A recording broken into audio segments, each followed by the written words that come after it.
Hi guys, Telugu tech ఆఫీస్కి స్వాగతం. YouTube నుండి ఒక కొత్త అప్డేట్ వచ్చింది. యూట్యూబ్ యాప్ ఓపెన్ చేసి ఒకసారి మీ ఛానల్ ఓపెన్ చేయండి. ఓపెన్ చేస్తే ఇక్కడ కొత్త సెక్షన్ ఒకటి యాడ్ అయిందనమాట, ఫర్ యూ అని చెప్పేసి. ఇక్కడ చూసుకోండి, ఇట్లా స్వైప్ చేస్తూ ఉండంటే మనకి కొన్ని వీడియోస్ వస్తున్నాయి. ఇవి కూడా మన ఛానల్లో వీడియోస్ అనమాట. యూట్యూబే ఇట్లా రికమెండ్ చేస్తుంది అనమాట. దీన్ని ఏమంటారంటే లేఅవుట్ అంటారు. మనం కావాలంటే ఈ సెక్షన్ ఇట్లాగే ఉంచుకోవచ్చు. సో నేను చెప్పేది ఏంటంటే, నేను రికమెండ్ చేసేది ఏంటంటే ఇట్లాగే ఉంచండి అనమాట. ఉంచడం వల్ల ఏంటంటే మన ఛానల్ ఎవరైతే ఓపెన్ చేస్తున్నారో వాళ్ళకి ఇట్లా కొన్ని వీడియోస్ అనేది రికమెండ్ అవుతూ ఉంటాయి. దీని గురించి నేను ఇంకా ఎక్స్ప్లెయిన్ చేస్తాను. మీకు ఈ సెక్షన్ ఇట్లా ఉండాలి మీ ఛానల్లో అనుకుంటే ఉంచుకోవచ్చు, లేదు నాకు ఫర్ యూ అని ఈ సెక్షన్ అవసరం లేదు అంటే తీసేయచ్చు అనమాట. దానికోసం ఏం చేస్తారంటే మీ ల్యాప్టాప్లో కానీ మొబైల్ బ్రౌజర్లో కానీ ఏదో ఒక బ్రౌజర్లో మీ ఛానల్ ఓపెన్ చేయండి. చూడండి, నా ఛానల్ అయితే నేను ఓపెన్ చేశాను అనమాట. ఛానల్ డాష్బోర్డ్ ఓపెన్ చేసుకోవాలి. ఛానల్ డాష్బోర్డ్ ఓపెన్ చేసి ఇప్పుడు ఏంటంటే యూట్యూబ్లో ఈ మన ఛానల్కు ఉన్న ఫర్ యూ సెక్షన్ని మనం ఎడిట్ కూడా చేసుకోవచ్చు అనమాట. ఎడిట్ ఏ విధంగా చేసుకోవాలి, ఈ సెక్షన్ ఎలా తీసేయాలో కూడా చూపిస్తాను. ఫర్ ఎగ్జాంపుల్, నేను మన ఛానల్ డాష్బోర్డ్ ఓపెన్ చేశాను. డాలర్ సింబల్ కింద కస్టమైజేషన్ అని ఉంటుంది అనమాట, మ్యాజిక్ పెన్ సింబల్తో. దాన్ని క్లిక్ చేసుకోవాలి. దాన్ని క్లిక్ చేసిన తర్వాత ఇక్కడ లేఅవుట్ అని ఉంటుంది. లేఅవుట్ అనే సెక్షన్లోకి వెళ్ళిపోవాలి. సో ఇది ఎందుకో కొంచెం లోడ్ అవుతుందన్నమాట, ఓపెన్ అవ్వట్లేదు త్వరగా. ఒకసారి నేను వేరే ఆప్షన్ కూడా ఓపెన్ చేసి లేఅవుట్లోకి వెళ్తాను. చూడండి, మళ్ళీ కస్టమైజేషన్ సెక్షన్లోకి వెళ్ళిపోవాలి. బేసిక్ ఇన్ఫో, బ్రాండింగ్, లేఅవుట్ అని ఉంటుంది. లేఅవుట్ అయితే ఓపెన్ చేసుకోవాలన్నమాట.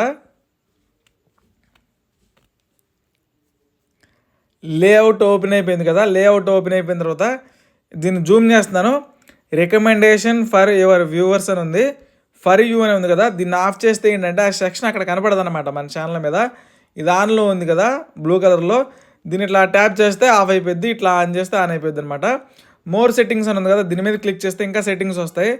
ఇక్కడ చూసుకోండి, what to include in the for you section అనమాట. ఇప్పుడు ఫర్ యూ అనే సెక్షన్లో మనకు ఓన్లీ వీడియోస్ మాత్రమే వస్తున్నాయి కదా. మీకు అక్కడ వీడియోస్ మాత్రమే కనపడాలంటే బ్లూ కలర్లో ఆన్ చేసుకొని వీటిని ఆఫ్ చేయాలి. అప్పుడు షార్ట్ వీడియోస్ అనేది ఫర్ యూ అనే సెక్షన్లో రికమెండ్ చేయదు, లైవ్ స్ట్రీమ్స్ కూడా రికమెండ్ చేయదు అనమాట. సో వీడియోస్ కావాలి నాకు ఫర్ యూ సెక్షన్లో, షార్ట్స్ కావాలి, నెక్స్ట్ ఏంటంటే లైవ్ స్ట్రీమ్స్ కూడా రికమెండేషన్లో రావాలంటే ఈ మూడింటిని ఆన్ చేసి పెట్టుకోండి. నెక్స్ట్ ఏంటంటే ఇక్కడ రెండు ఆప్షన్లు ఉన్నాయి కదా. ఆల్ కంటెంట్ రికమెండ్ ఏంటంటే ఆటోమేటిక్గా యూట్యూబే కొన్ని వీడియోస్ని రికమెండ్ చేస్తుంది అనమాట. YouTube always update the for you section with fresh content అని ఉంది. ఇది ఇక్కడ ఆల్ కంటెంట్ అని ఉంది కదా, మన ఛానల్లో ఉన్న అన్ని వీడియోస్ నుంచి కొన్ని వీడియోస్ని ఫర్ యూ సెక్షన్లో రికమెండ్ చేస్తుంది. అట్లా కాదు రీసెంట్ కంటెంట్ ఓన్లీ అంటే దీని మీద క్లిక్ చేస్తే content that you posted in the past 12 months అనమాట. అంటే లాస్ట్ 1 year నుండి అప్లోడ్ చేసిన వీడియోస్ అన్నీ మనకి వస్తాయి అనమాట ఫర్ యూ సెక్షన్లో. మనం ఏంటంటే ఫస్ట్ ఆప్షన్ పెట్టుకుందాం, రికమెండెడ్ అని ఉంది కాబట్టి ఫస్ట్ ఆప్షన్ పెట్టుకుందాం. సో ఇప్పుడు ఫర్ యూ సెక్షన్లో వీడియోస్ వస్తాయి, షార్ట్ వీడియోస్ వస్తాయి, లైవ్ స్ట్రీమ్స్ వస్తాయి. డన్ కొట్టేశాను. మీరు కావాలంటే ఫర్ యూ సెక్షన్ ఆఫ్ చేసుకోవాలంటే ఇక్కడ నుంచి ఆఫ్ చేసుకొని పబ్లిష్ అనే కొడితే మనకి అక్కడ సెక్షన్ కనపడదు అనమాట. మనకి సెక్షన్ అట్లా ఉండాలి కాబట్టి మీరు ఏం సెట్టింగ్స్ అనేది చేంజ్ చేయాల్సిన అవసరం లేదు. ఇన్ కేస్ మీరు ఆఫ్ చేసుకోవాలంటే ఫర్ యూ సెక్షన్ని ఇట్లా టిక్ మార్క్ ఆఫ్ చేసి పబ్లిష్ అనే బటన్ మీద క్లిక్ చేద్దాం. మళ్ళీ యూట్యూబ్ యాప్ ఓపెన్ చేశాను.